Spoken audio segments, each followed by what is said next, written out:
Hello all and welcome to Trouble and Strife's first ever boss kill guide. My name is Azra and I'll be showing you how to take down the Omnotron defense system. There are actually 4 bosses that share a health pool on this fight. There is Magmatron, Arcanatron, Toxitron and Electron. All the bosses have different abilities that you need to look out for. This fight is basically about being able to stay out of bad stuff. Now for this fight we used a 2-tank strategy. You can actually do a 1-tank strategy, but you will need 4 healers instead of 3.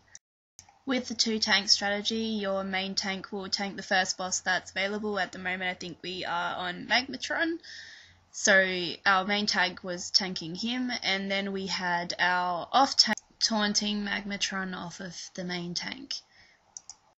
Your main tank will always be on the target of focus. You will also need to assign 2 DPS to be able to interrupt one of the boss's abilities. The boss you want to interrupt is Arcanatron. The ability that you need to interrupt is called Arcane Annihilator and will hit a random player for 40k damage.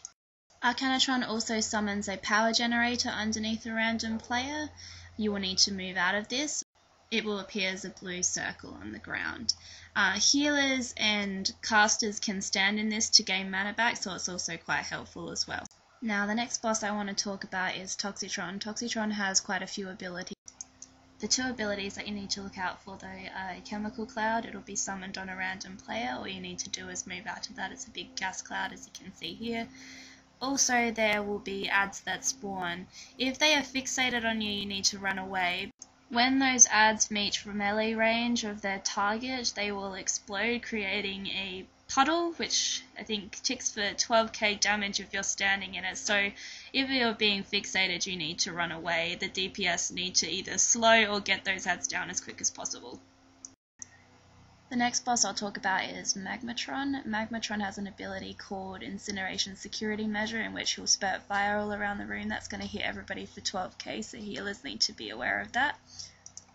The other ability he does is called Acquiring Target. He'll acquire 1 target and it will create a beam. Everybody needs to move away from that beam and move away from that target. So if you are the one that's being targeted, either run to a wall or run away from people, but you need to stop so that the DPS and everybody around you has a chance to get away from you, because he's going to do a thing called Flamethrower that will hit 21k every second to that target and anybody else in the firing line of that beam.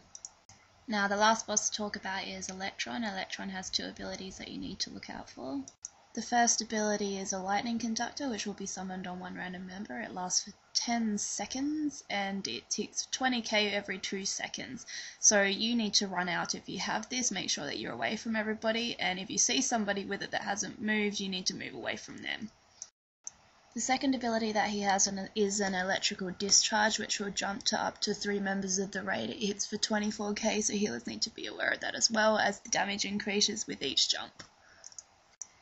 Now that I've explained all the bosses' abilities, the only other thing that you need to know is that all the bosses will be given a shield when they're not the target of focus anymore. You cannot damage this shield or it will start increasing their abilities and do a whole bunch of nasty things, and you do not want that.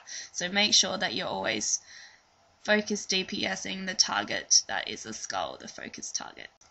In saying that though, the 2 DPS that you assign to interrupt Arcanatron, if he's still up, you do need to continue to interrupt that Arcane Annihilator. You don't need to DPS him, but just sit there and be ready to interrupt.